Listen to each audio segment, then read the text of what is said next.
चलो, बहुत ज़्यादा परेशानी बात नहीं, टेक्निकल इशू ऐसे आते रहते हैं इसमें। तो अब देखो इसमें ये वाला है न्यूक्लियर मेम्ब्रेन, मतलब हम लोग पहले वाले लेफ्ट समझते चलें। तो इसमें देखो ये सारी बात होता है, ये किसका है, उसमें इनवेलप होता है, यूकैरियोटिक में पाया जाता है, ये प्रोकैरियोटिक में नहीं पाया जाता। और nuclear membrane is made up of 2 unit layer, ये समझना है। जो ये लेयर होती है ये वाली, ये 2 यूनिट लेयर की मिलके बनी होती है। देखो एक जैसे ये और एक बीच में रहे, अंदर रहेगी, एक ये मिल बनी होगी। और देखो इसमें सिलेंड्रिकल चैनल्स, जिसको हम लोग बोलते हैं न्यूक्लियर पोर। तो जो ये पोर होता है ना, ऐसे सिलेंड्रिकल होते हैं, ये ऐसे ऐसे, बात समझ गए।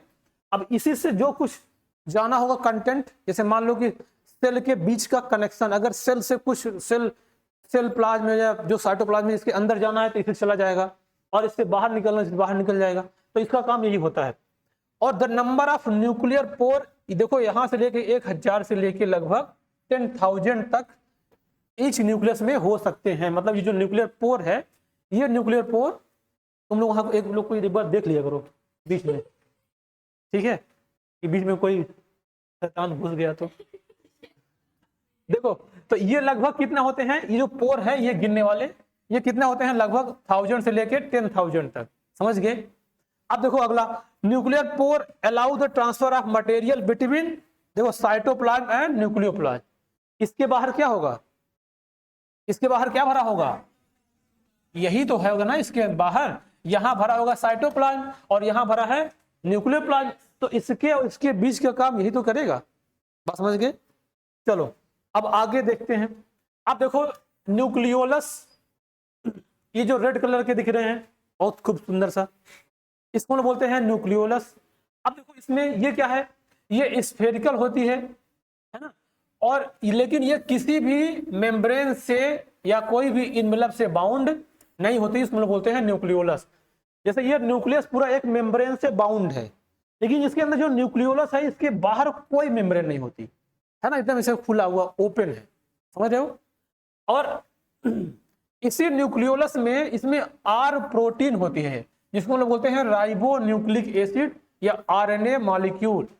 ये आर प्रोटीन या राइबो न्यूक्लिक एसिड का फंक्शन होएगा आगे चल के, जब सेल से प्रोटीन बनेगा, मतलब ये जब न्यूक्लियस से प्रोटीन बनेगा तो ये उसी में ये आरएनए हेल्प करेगी, बात समझ आ रहे हो। अभी अब देखो अगला पॉइंट है, nucleus is the site of ribosome formation, hence it is also known as factory of ribosome. मतलब इसी में राइबोसोम बनता है। मिस्टेक है क्या कुछ उसमें, पीडीएफ में कुछ मिस्टेक है? हाँ, यहाँ पे वो होगा आरएनए होगा ना, उसको आरएनए कर लो।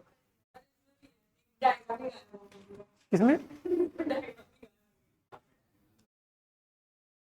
डायग्राम गायब ना होगा, डायग्राम होगा। चलो अभी देखो ध्यान, अभी अरेंज कर लेना उसको। ये देखो ध्यान दो, तो बस अभी हम उसको सॉल्व कर देंगे, पहले इसको समझो, वो समस्या हो जाएगा, उसको दिखाना भी इनको। तो ये अब देखो इसके अंदर क्या बनेगा, राइबोसोम, और राइबोसोम आगे क्या बनाएगा, प्रोटीन, ठीक है। अब देखो अगला आ गया ये न्यूक्लियोप्लाज्म, इस बार हमने डिस्कस कर दिया, इसके अंदर जो कुछ भरा होगा वो क्या कहलाएगा, न्यूक्लियोप्लाज्म, है ना। उसको न्यूक्लियोप्लाज्म बोलेंगे या उसको न्यूक्लियर सैप भी बोलते हैं, तो हम लोग उसमें भी लिखा है न्यूक्लियोप्लाज्म, न्यूक्लियर सैप, ये सब चीज को हम लोग बोल सकते हैं। अब देखो अगला वाला पॉइंट, अब इसमें आएगा क्रोमैटिन। इसको थोड़ा ध्यान समझना क्रोमैटिन के बारे में।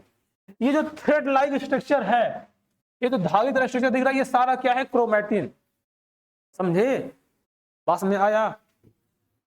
उसको क्या नाम है उसका, हाँ क्या नाम है आपका, अविरल, थोड़ा विरल होकर समझो, समझ बात आ रहा है तुमको, आ रहा है। एक तानिया नाम की लड़की थी, किस क्लास में यार, अच्छा 10th में है वो, ओके, हमको दिख नहीं दी वो। चलो देखो, अब देखो हम लोग ये पढ़ेंगे क्रोमैटिन। तो क्रोमैटिन क्या होता है, अब समझो इसको। देखो ये एक जेनेटिक मटेरियल्स होते हैं जो कि chromatin is the form of interwoven mass coloured thread like structure called chromatin. ये जितने भी हैं ये कलर ऐसे स्ट्रक्चर, थ्रेड लाइक स्ट्रक्चर, ये क्या लाएगा, क्रोमैटिन, बात समझे।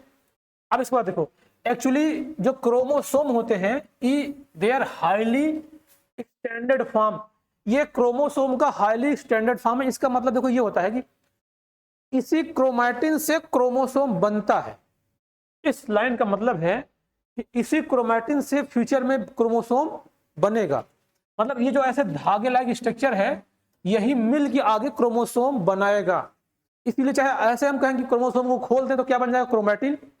चाहे क्रोमैटिन को मिला दें तो क्या बन जाएगा, क्रोमोसोम। तो इसका मतलब यही है। और अब देखो, chromosome is composed of deoxyribonucleic acid अर्थात डीएनए प्लस प्रोटीन, इनका मिलकर बना होता है और इन्हीं दोनों को मिला के बोलते हैं जीन। बात समझे? अगर कोई पूछे जीन क्या है तो हमारा क्या होगा, ये डीएनए प्लस प्रोटीन और एक प्रोटीन होता है, इसको बोलते हैं हिस्टोन प्रोटीन। कौन सा प्रोटीन, हिस्टोन प्रोटीन। जो प्रोटीन होता है वो होता है हिस्टोन प्रोटीन। बात समझ आई? तो ये प्रोटीन और डीएनए मिलकर बनाएगा क्रोमोसोम। तो अब जानते हो, इसी क्रम में हम लोग क्रोमोसोम को थोड़ा समझ लें कि क्रोमोसोम क्या होता है। क्योंकि जो मेन जेनेटिक मटेरियल होगा वो होगा क्रोमोसोम। हमने बोला भी कि जेनेटिक मटेरियल को होगा डीएनए, और डीएनए किसके अंदर पाया जाता है, क्रोमोसोम में, है ना। तो अब ये क्रोमोसोम जो कंपोज होता है किससे, डीएनए से और ये प्रोटीन से। अब ये प्रोटीन, इसमें हिस्टोन प्रोटीन भी देखने को मिलती है। बात समझे? अब देखो थोड़ा सा क्रोमोसोम के बारे में समझते हैं। अच्छा, पहले इसका फंक्शन समझो, न्यूक्लियस का क्या होता है। न्यूक्लियस का फंक्शन क्या होगा, जैसे हमने बताया कि जो न्यूक्लियस है, पहली बात तो किसी भी सेल का ब्रेन है।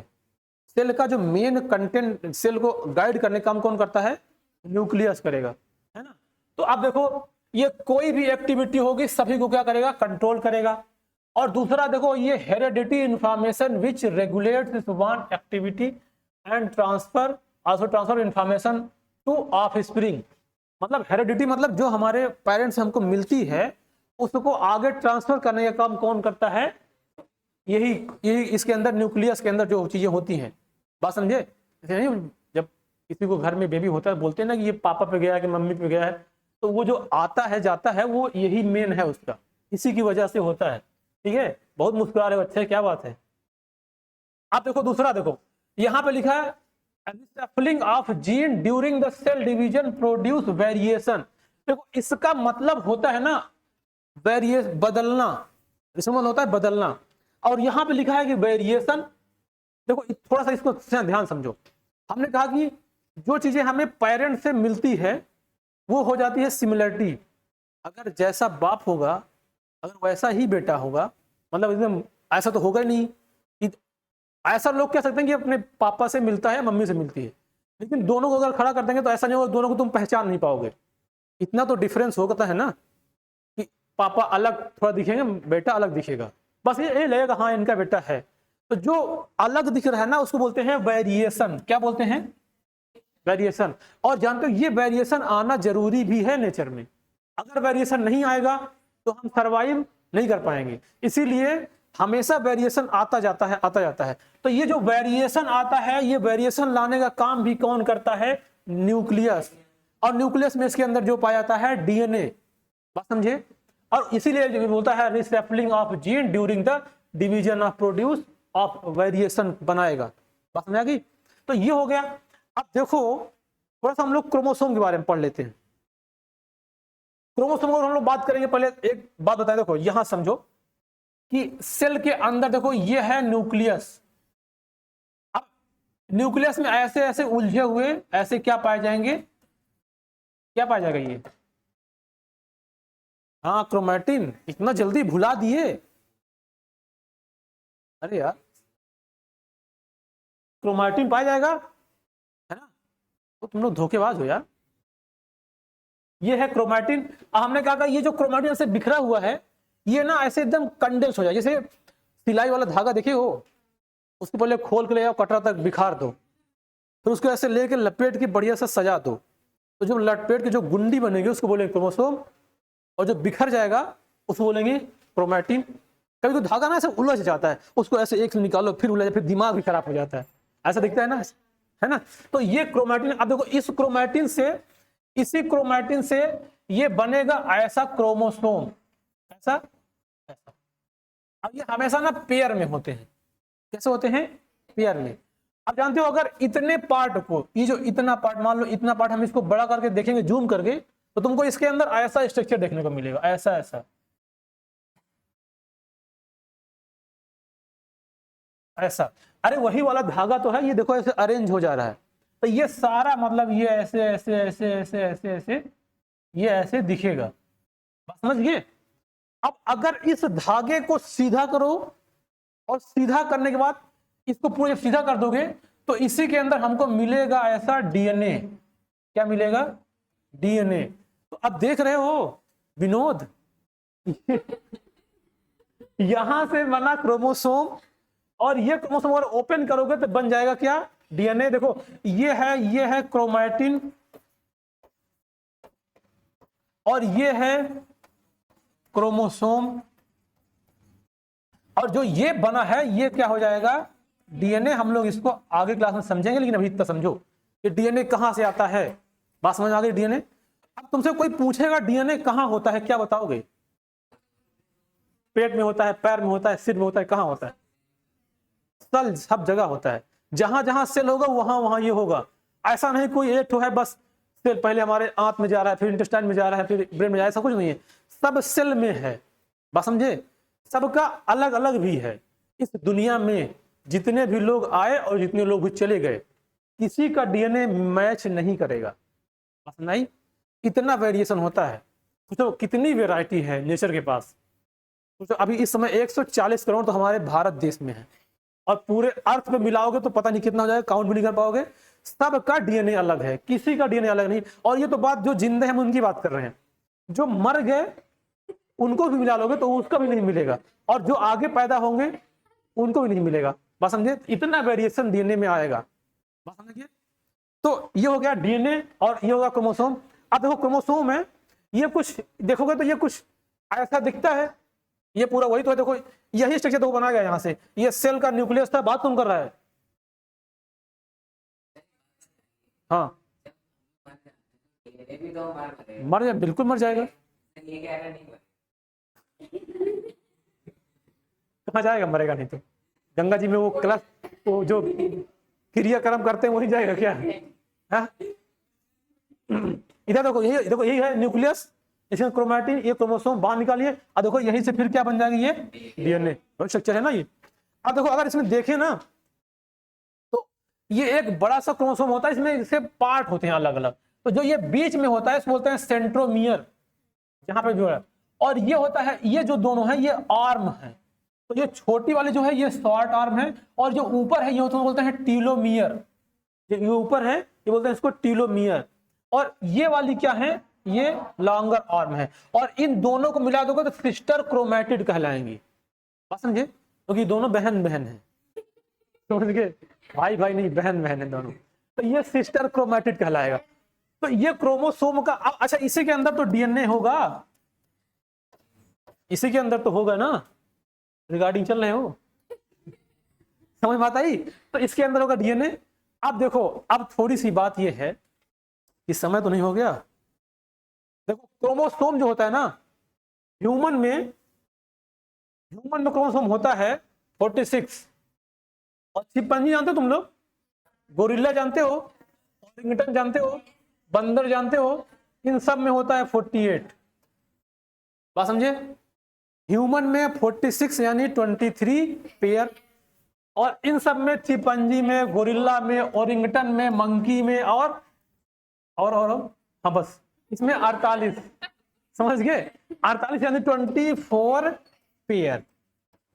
बात समझ में आई गई? अब देखो बहुत सही क्वेश्चन पूछा अक्षय कुमार ने। तो सुनो, बात यह है कि सबके अंदर अपना अपना क्रोमोसोम होता है।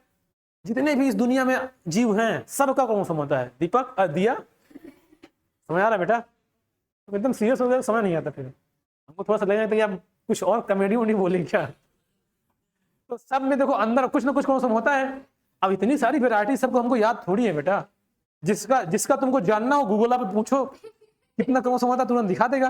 तुम लोग बस इतना जानना है सिलेबस में जो कुछ है तो केवल ह्यूमन का, लेकिन बस इतना में बता देगी इसमें 48 होता है ओरिंगटन, गोरिल्ला, चिंपैंजी, मंकी में। बात समझ गए?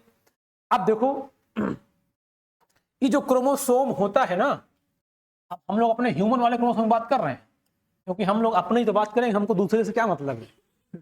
समझे? तो अब ये जो क्रोमोसोम होता है ये ना दो टाइप का होता है। देखो, एक होता है, एक को बोलते हैं ऑटोसोम, एक को बोलते हैं ऑटोसोम, और दूसरा होता है सेक्स क्रोमोसोम। समझे? एक होता है ऑटोसोम, मतलब जो हमारा क्रोमोसोम 23 पेयर होता है, ये हमारे ह्यूमन कितना है, 23 पेयर। समझ आ रही है? आ रहा है?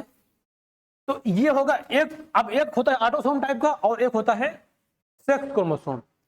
तो ऑटोसोम जो होते हैं वो होते हैं 22 पेयर। कितने होते हैं? 22 पेयर। कोई ऐसी हंसी वाली बात तो है नहीं इसमें?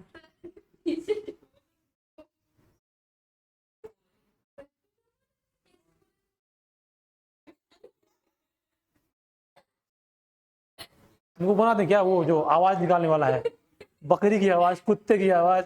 ये देखिए बच्चे का टैलेंट, अचानक रातों रात हो गया वायरल, बकरी की आवाज निकालते हुए।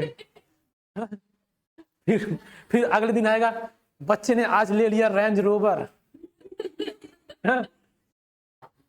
फिर सारे लोग कहेंगे अब पढ़ाना छोड़ के यही करो। अब देखो, इसमें पहले ये ऑटोसोम होता है 22 पेयर। अब कितना पेयर बचा? एक बचा, 23 टोटल होता है। तो अब 1 पेयर जो होगा वो होगा सेक्स क्रोमोसोम। समझ आ गया? नहीं आया? ऑटोसोम 22 और एक पेयर होता है सेक्स क्रोमोसोम। आप जानते हो जो ये ऑटोसोम है ये सब में, मतलब ये हमेशा, अच्छा पेयर में क्यों नहीं जानते हो? क्योंकि ये जहां रहेगा ना पेयर में रहता है, ये कभी सिंगल नहीं रहता है। तुम लोग सिंगल हो ना? अरे मतलब कोई पेयर थोड़ी होता है, उसको देखो मजा आ रहा है।